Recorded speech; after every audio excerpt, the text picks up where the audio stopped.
Welcome to Hopscotch-N-Jacks, a podcast where we take our inner child back to school to unpack and unlearn the lessons that shaped us to better ourselves and our futures. I'm Karen. And I'm Justice. Let's go. And now it's time for our morning announcements. So here's a pattern that many of us unknowingly fall into: the relentless pursuit of approval, often at our own expense. You know the drill: saying yes when you desperately want to say no, taking on extra work you know you can't handle it, or biting your tongue instead of speaking your mind. This is all driven by a deep-seated need to be liked, to avoid conflict, or to simply be seen as good. Have you guessed it? That's right. People-pleasing. Today, we're going to explore the pervasive habit of people-pleasing, understanding its psychological roots in early childhood experiences, and identifying how it impacts our adult lives, relationships, and professional growth. People-pleasing is often learned as a survival strategy, learned in our youth to gain love, approval, or avoid threats of being abandoned or to face conflict. Although this may have been effective during our youth, this pattern can cause an issue in adulthood. It can lead to a burnout, resentment, poor boundaries, or suppressing your true self. By identifying and understanding these inner child wounds, we can break free of the cycle of people-pleasing and embrace assertive self-advocacy. In the book, Think Like a Monk by Jay Shetty, he writes, "The more we define ourselves in relation to the people around us, the more lost we are." Think about that for a moment. The more lost we are. Our purpose with this episode is to help you, our listener, to learn the true definition of people-pleasing, how our childhood experiences shape adult people-pleasing, its negative impact on our lives, and what steps we can take to identify its roots, causes connected to our inner child, and to establish actionable strategies to set healthy boundaries and learn the art of saying no, all while learning to love our authentic selves. If you resonate with what we're about to explore today, press pause and hit that share button. Share this with somebody you love or a friend who may benefit from this episode. We will wait. Did you do it? Great. Maybe you can listen along with a friend and you both can share your feedback. We will greatly appreciate your comments and likes and the opportunity to learn with you. But before we dive into class today, please note, we are not therapists. We are not psychologists. Think of us as student teachers. We are not your teachers. We're not teachers. This is us learning and sharing this journey with you. Ding. Ding. Today's core curriculum is psychology, and we're unpacking people-pleasing, which is the need to meet others' expectations and needs, even when it means sacrificing our own needs or our true feelings. In short, it's about getting on and staying on everyone's good side. So the question is people-pleasing the first lesson we learn as a child? Absolutely. All right. Yeah. From the time we're babies, our smiles get us more smiles. As we sit up, crawl, and walk, we get applause and rewards. During our terrible 2s and teenage 3s, we got trained to be good little girls and good little boys, and what it meant to be bad little girls and bad little boys. Mm-hmm. It only just occurred to me working on this episode that we've literally been people-pleasing our entire lives. It's no wonder that I keep doing this shit. Or am I being dramatic? You're not being dramatic. How many times did somebody say, "Hey, Karen, come turn off this light"? Yeah. And you just get up as a little kid, right? And you go in the room and you're like, What light, Ma? And they're like, "The main light." The one you're sitting under? And the one you're sitting under. And you're like, "You're talking about that one right there next to you?" Yeah. And they're like, "Here." And you walk over there and you turn it off. Yep. From a whole nother room. From a whole nother room. And then you wonder why they couldn't do it themselves. Right. But you don't ask the question, why? Oh, I did. I mean, you hit that 7-year, 8-year-old at that time. You're just like, wait, hold on. I know you could get up and do. I've seen you walk. I've seen you turn on this light. You can do it. I know you can. So you talk back to your mama. No, I didn't. You question her. I mean, I do believe I had that conversation with her once or twice. Mm-hmm. But was it healthy conversation, or was it just do what you did? It was, yes. It's you. Did I tell you to turn on the light? Turn on the light. That's it. Oh my God. It's like no questions asked. Just do what you're told. I mean, yeah. I mean, we didn't. It's the same here. We didn't have options, you know, even though the remote was 5 feet from you, they called you from a total different room and told you to hand me that remote. And that was the beginning of learning that being good and agreeable, just to avoid a conflict, was the best way to get conditional love. Right. Oh, always the best way to feel safe or to avoid trouble. We learn unconsciously that our worth was tied to pleasing others. You're a good girl when you're being quiet. You're beautiful if you put on makeup. If you just go work out, you look good in no time. Right. That also gave you a little mind fuck at the same time. Yes. I couldn't find the correct word, so beep. Mind fuck? Yeah, that's what it was. And it also did self-doubt, like, if I don't do this, then am I doing this right? Am I being good? Am I pleasing you? Right. You know, versus how do I feel? I'm so concerned about your feelings and making you feel happy that I forget the reason why I'm even doing it, because it's not for me. Right. And sometimes when you're in these situations, either at work or at home or in a relationship or with friends, you start realizing that you are the go-to person all the time because you always say yes. Yep. I just had a conversation with a friend over the weekend. One of her friends is putting together this event, right? And this event is going to be something that's going to flow in some high stakes cash. And my friend kind of sort of offered my services to do designs, but was also like, you know, I figured, you know, help you out and everything. I was like, you do know I don't work for free. Right. Because they're friends with this person, they were going to help out for free. And I was like, so when are you going to stop doing that? Because they're going to be paid. So this isn't the first time? This isn't the first time. I'm like, they're going to be charging the venue that they're looking at. You think they're going to offer the venue for free? Right. The people who they are going to be advertising with, or the software they're going to be using to advertise, you think that's going to be free? I'm like, and the people who are paying the tickets, you think anybody they're going to offer a free ticket to? So why are you offering your service for free? Right. You're devaluing your worth. And by doing this, this person and everybody else you know knows that this is a person I can go to because they will always say yes. And then when the opportunity for everybody to eat comes about, who do they forget to reach out to? Person who work for free. The person that work for free. So it can really affect and stunt your growth, you know, financially, spiritually. If you're trying to move up at your job, or if you're just trying to be an entrepreneur and take it to the next level, you shouldn't be doing stuff for free. I understand if you want to give somebody a little taste, but that's what you give them, a taste. You don't give them the whole damn meal, right? And then offer them another day to come and eat again.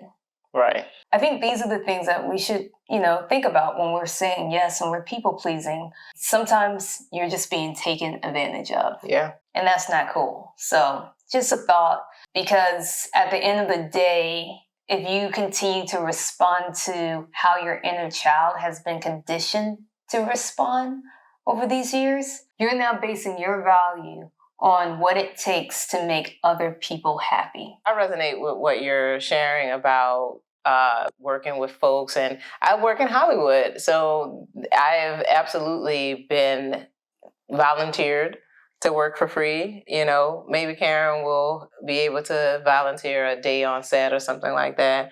And folks, you know, ask me to do that, and I ask them to do it. And there's, you know, sometimes an exchange. And, you know, that's okay. The problem is when, one, if you've reached a certain level where you're just not going to do that, or two, when you're not doing it for your friend, but you're doing it for someone else's friend. Like, that's a whole problem. That's a whole problem. You can definitely find places to do it, but you have to make sure you're doing it for you. I think that's really the biggest key with people pleasing. But I also think that it's a survival tactic. that we use where we are trying to save a vulnerable part inside of us. You know, there are times when we might be doing something that we don't want to do because otherwise we're afraid of not just negative consequences, but what it looks like when we say no to the wrong person. Like, think about sexual assault. Yeah. Like, I don't want to bring us down with that, but, right? But the fact that so many people have been coerced into doing things that they don't want to do because they are trying to maybe save a relationship. Most people who have been assaulted by people they know. Like, even, just, this isn't small, but it's not quite, I mean, it is definitely sexual assault. But think about the waiter or the waitress who is trying to get a tip. And they're going to allow someone to tap them on their butt because if I make a stink, my manager might be upset with me. I'm definitely not getting a tip. I may not get scheduled next time. Like, it's a problem. What you're saying is facts. I mean, I worked at an establishment as a manager as well as a cocktail server.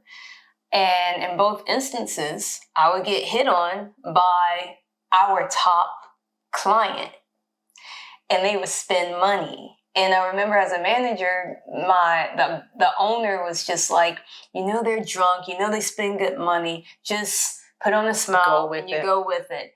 And that's the thing, as a woman in an industry like that, and when you're being told to just go with it, you continue to go with it. You continue to do what? People please. Because now I'm not just pleasing this patron that's in here eating all the time and dining with us. Now I got to please my boss, you know?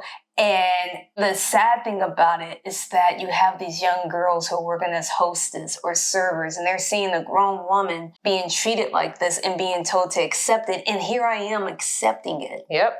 Not because I want to, but because I feel like I have to in order to keep my job, in order to keep this guest happy. Yep. Fuck them. Yeah. You know? And then just being in this industry, so many women want to get a role, and guys too. I'm not gonna, you know, and a lot of producers, a lot of directors. Well, if you do me this little favor, right, you'll be big anytime. Yeah. It's a problem that it has become so prevalent, and it starts at such a young age. We don't recognize that people pleasing that we want kids to do follows them into adulthood, where they are, you know, then faced with, oh no, am I supposed to go along with this thing that makes me uncomfortable, that makes me unhappy and feel unsafe? But I don't have a choice. I feel I don't have a choice because otherwise this is my livelihood. Yeah, and just so everybody knows, this isn't just something that you learn in childhood in your own home. You learn it every time you go to this establishment we call school. You know, you have to follow the rules. And you got to listen to what your teacher says. You know, the principal is the head of everything, and then you got the vice principal. I mean, it's kind of set up like our government, right? But I don't go there. I don't go there. But in this institution, we are learning how to please authority and not question it. You're manipulated at such a young age, and as you get older, you don't realize it's happening until you wake up. And when you wake up, you're considered to being difficult. Yeah. And you're not difficult, you're just woke. Or you could be difficult and woke. I mean, you can if you want to push those buttons, but you can be nice about it too. Yeah. You know, I say good trouble's great. Like, here's I hear everything you're saying, but it is a parent's job to teach cooperation, because how are you going to survive in a world where you think that you can do whatever you want, move however you want, and still be able to survive and have a job and all of this other stuff? Yeah, you can have rogue people, and you can have people who are like, I'm an independent thinker, yada, yada, yada, but how many of those people are going to be successful? You're right. It is the parent's job to step up and show you that you don't have to follow what other people are telling you. But I don't know if there's how many parents are out there that is educating their kids that way. Me either. I don't know if there's a way to quantify such data. Yeah. You sounded so analytical right there. Such data. Yeah. Yeah. So, but yeah. on. But yeah, sometimes like when we stand up for ourselves, our true feelings, it might spawn some things like anger and disagreement. It could lead to yelling and withdrawal or punishment. So we suppress our emotions and we go along to get along, thinking that it's safer to agree and to go along with whatever someone else wants than to express our true selves. Yeah. Like it's a problem. It's a pattern that it's very difficult to break away from. Yeah. And, we've created survival strategies. So with all these survival strategies that was developed by our inner child while trying to navigate our childhood, in today's decisions as adults, they're not conscious. So as an adult, we have this unconscious behavior in people pleasing. And the only way for us to identify it is to do the work. But unfortunately, most of us haven't done the work, and we are unconsciously carrying this pattern from relationship to relationship, job to job, moment to moment in our adult lives. The result is adulthood is hard to set boundaries, say no, prioritize our own well-being. And there are a couple of reasons why this happens, right? There's this fear of rejection. Okay. We fear that, we might be alone. We might not have what we need. We might not have the companionship we're looking for. We might struggle with putting ourselves out there to meet new people. All of those things that we fear when we think about making connections in the world. So it kind of feeds our attachment styles. A little bit. Yeah. A little bit. Like our issue with it is that with our attachment styles, we can feel secure or insecure. And if we are worried about whether or not we're going to be accepted, that is insecurity. We feel like we have to do what people want. Yep. That's that anxious attachment right there. Mm-hmm. That anxious attachment that says that we have to show up in this way, otherwise we won't be loved. So we have to show up, give people what they need, even if that's to our own detriment. Yep. And then what?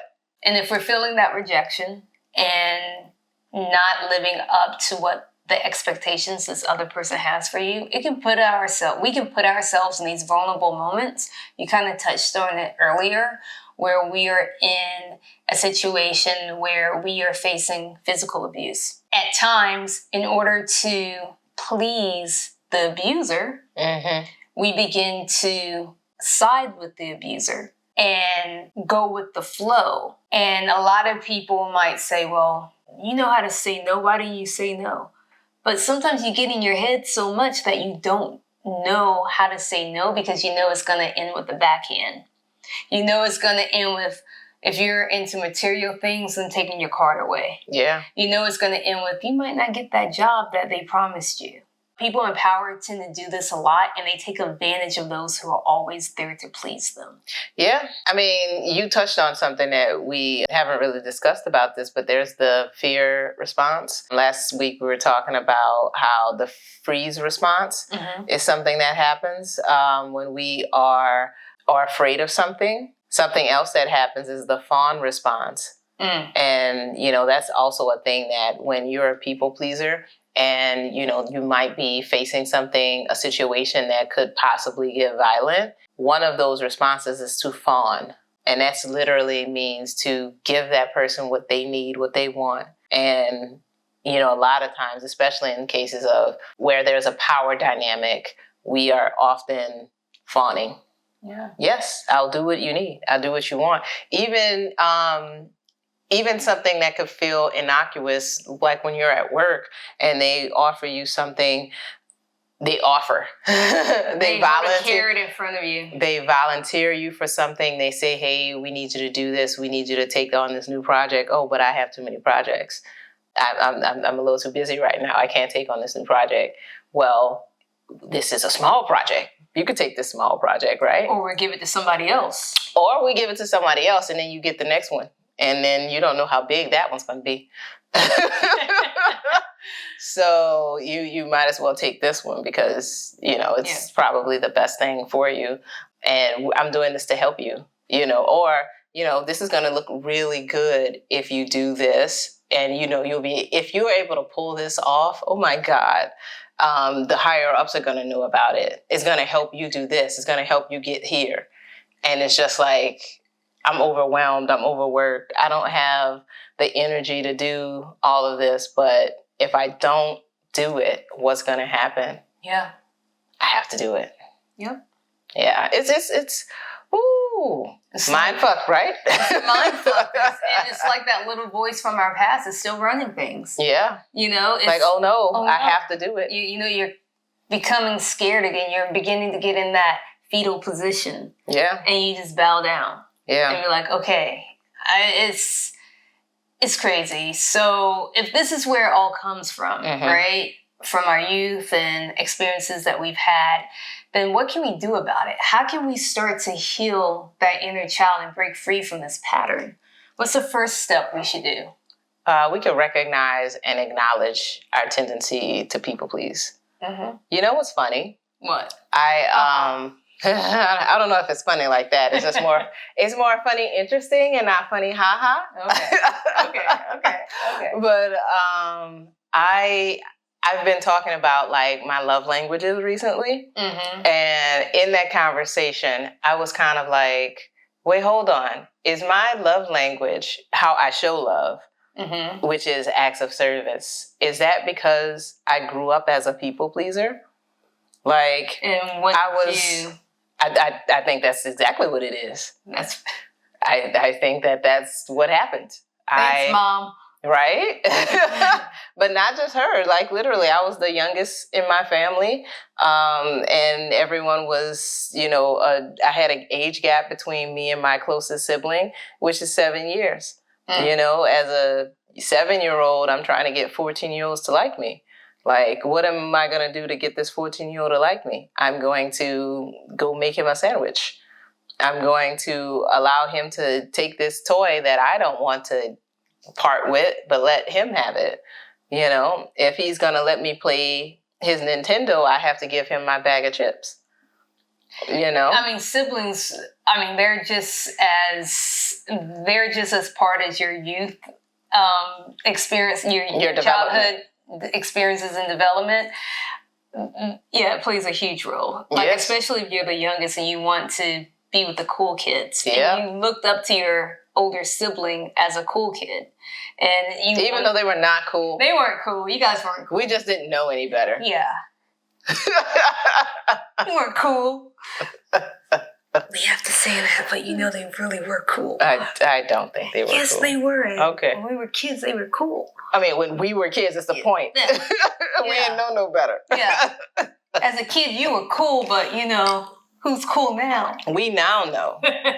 We have a podcast. You're not cool. Okay. So the first step is to recognize and acknowledge your tendency to people please. Start figuring out why you do what you do. Like, figure out what it is about how you move in this world and how you might be placing other people's needs above your own, and try to start to change that. And one way we can do that is to do what? Seek help. Yeah. Go and find a person, place, or thing that's going to help you navigate this condition that you have of people pleasing. That could be a therapist, a psychologist. Remember, that's not us. No. We are not those people. No. We can help highlight some things because we are working on our own things. This is literally it. Like, coal miners figuring our own shit out, and you just get to see what we can see. That's it. Go read a book. Yeah. Self-help book. Take that time to look yourself in the mirror and say, it's okay if I seek help. Because I think a lot of people fear going to ask for help. And fear of judgment, fear of having people look at you like, rejection. Yeah. the judgment thing is something serious, especially in our community when we say we need to go speak to a therapist. Mm-hmm. It's not something, it's like you should be able to solve your own problems. You keep that shit quiet. You don't put that, what is it? Dirty laundry. Yeah, don't put that dirty laundry out there for other people to see. That is something conditioned as a child that we hold on to as an adult. So, but we're saying bump all that. Go seek some help. It is changing, so that's good. Yeah. It's changing for millennials and, you know, some Gen Z folks. I do think that most people who are around our age, we are working on it. Like I've seen constantly on dating apps, you know, green flags to look for in therapy.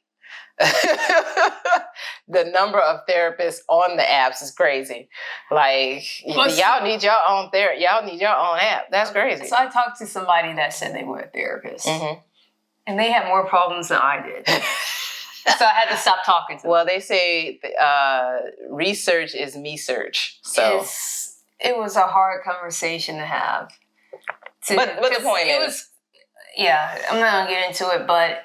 We can get into it later. Just seek help. That's all we're saying. And set some boundaries, right? Yes.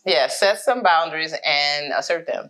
Make the decision that you are going to put yourself first and you're not going to put someone else above you. Like that's a problem.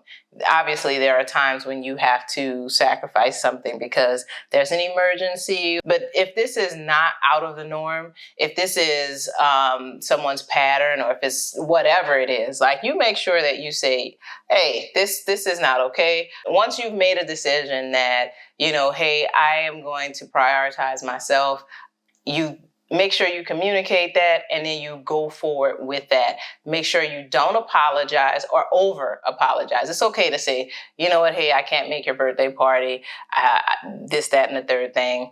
But don't over apologize. Don't over explain. Don't give them that room. Yeah. If you give them an opening to say, well, you can just do that on Sunday and instead do this with me on Saturday. They know I have made the decision that I'm going to do this when I feel like it, and I probably won't do your thing at all. Yep. Because, you know, that is the boundary that I've set for myself. Don't feel bad about prioritizing yourself. Self-care is the main thing that you should be focusing on. And it starts from the beginning of step one. Acknowledge, seek help, set your boundaries. Yeah.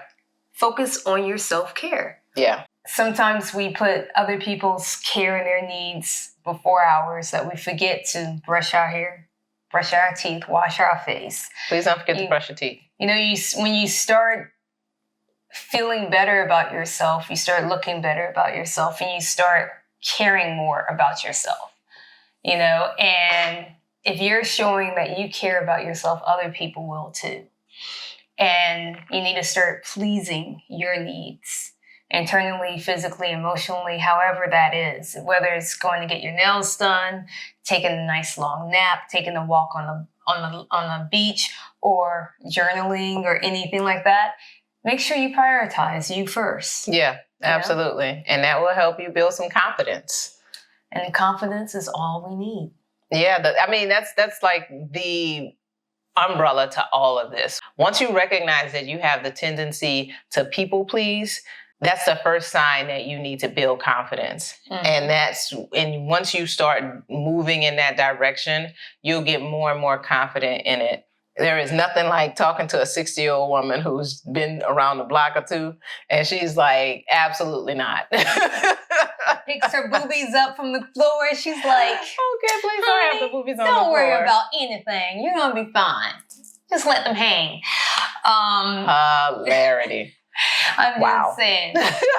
So what are the 5 steps that we need to do in order to stop this forever going pattern of people pleasing? 1, recognize and acknowledge your tendency to put other people before yourself. 2, seek help. Talk to the lady. Or man. 3, or man. Or them. Set and assert boundaries. 4, prioritize your self-care. And 5, work on that confidence. And once you've taken all those steps to heal, breaking the pattern of people-pleasing will teach you how to reparent your inner child, letting them know that they are safe, loved, and worthy, just as they are. Yep. Yep. So I think it's time for a little homework. We've had a great lesson so far. It's time for you to start applying those things. And it will help by first journaling. What should they be journaling on, Justice? Ask yourself the question, are you a people pleaser? And if so, take the first step in understanding why you find comfort in pleasing others and where you can grow in order to break this pattern. Yeah, that's good homework. Oh, shit, it's time. It's time. It's time for after school. We take a dip in the pool, which is really on the wall. I like that. I bought a color TV so I could see the Knicks play basketball. Oh,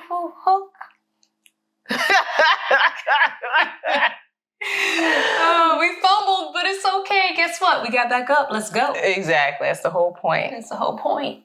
Confidence. That's what this is. That's what this show is all about. Falling and getting back up, and dust yourself off and trying again. Yeah. So what are we working on? I'll go first. Okay. So I am working on writing. I am working on several different projects at once, but I am hoping that one will break away from the pack, and I will be working on one, concentrating on one solo project and, getting that to the finish line, hopefully. But right now I have too many ideas, and I am just trying to get as much of it on the page as possible until one takes off. What about you? I'm going to take a little more time for myself. That's good. Why did that come out like a song? I don't know, but I was going with it. Yeah, I think I've overexhausted myself with others, and I just want to be in my own space and just focus on me, my self-care. Yeah. And so, just gonna breathe a little bit. All right, that's good. Yeah, so what are you gonna do for your self-care? Self-care, I'm reading for pleasure right now. Most of the time, I generally read thinking like, this is going to help me do this, and this is going to help me do that. And right now, I'm just enjoying reading stories about people, getting back to my Books a Million phase where I was just reading because I enjoy stories. So nice. That's what I'm doing. So while you're reading, I'm drawing. Okay. I'm going to be putting my pencil to paper. That's dope. I always have a digital pen in my hand, and I'm putting it to a computer. And so I want to be able to remove myself from any type of online reference and inspiration and just find myself with my pencil and my paper and my imagination. That's dope. Yeah. Good deal. Let's go to the time capsule. What are you pulling out? I am going to pull out some childhood games. I've been playing kid games for a little bit. I actually played Sorry recently. Sorry? Isn't that a song? I'm Not Sorry, Beyonce. Yeah. I don't think Sorry, Not Sorry. I don't know what rhythm I was on, but it's okay. I can dance. Sorry, I don't know. It just came in my head and it came out wrong. Anyway, how do you play Sorry? Sorry is just like this game where it's very like, the goal is to get your pawns. You have 4 pawns, and the goal is to get all of them from starting base back to home. And you get on the board, and your opponents can knock you out and send you back home, or can take your place, or send you back home and send you back to the start of the game. Send you back to the start of the game. They're roughly in the same place, but the point is you have to go back home in order to get there. But you have to start on the board and then get back home. And then when they send you back, you're going back to the starting place, which is home. So you say you recently played that? Mm-hmm. Like recently? Yeah. A child game? Yes. So many questions. Who were you playing that with? People. A kid, maybe? Maybe. Okay. Now I know. And that was the answer I was looking for. Okay. Hilarious. Now moving on. I'm pulling out of my time capsule some drawings I did when I was a kid. As a matter of fact, please hold. Okay, I'm back. This is really, really old. I've had this since I was a little kid in middle school.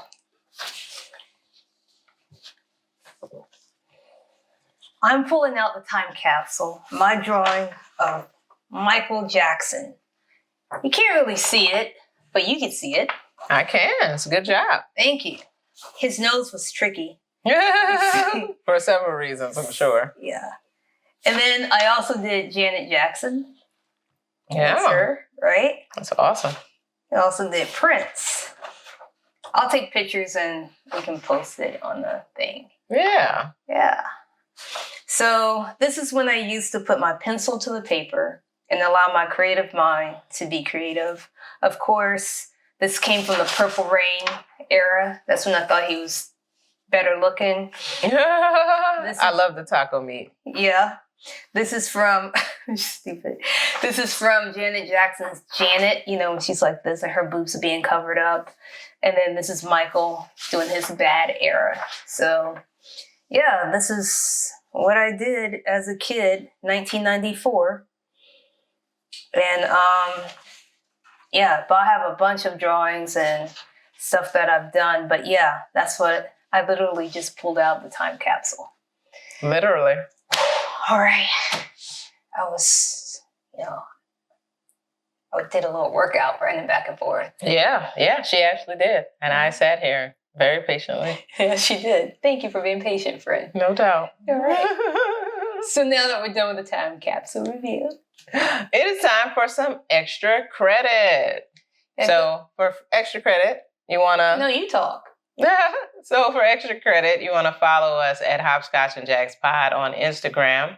Write to us at hopscotchnjackspod@gmail.com. And make sure that you subscribe wherever you get your podcasts. And if you want extra credit, get to know us a little bit. You can hit up me at Art of Justice. And me at Karen Got This. And that is justice with an IS, not an ICE, just so you know. Yes, and me at Karen Got This. With a C, not a K. Yes, and a Y.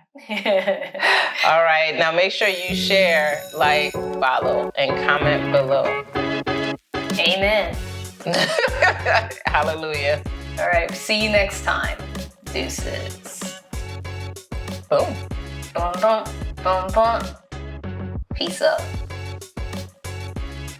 ATL down. I refuse. I refuse.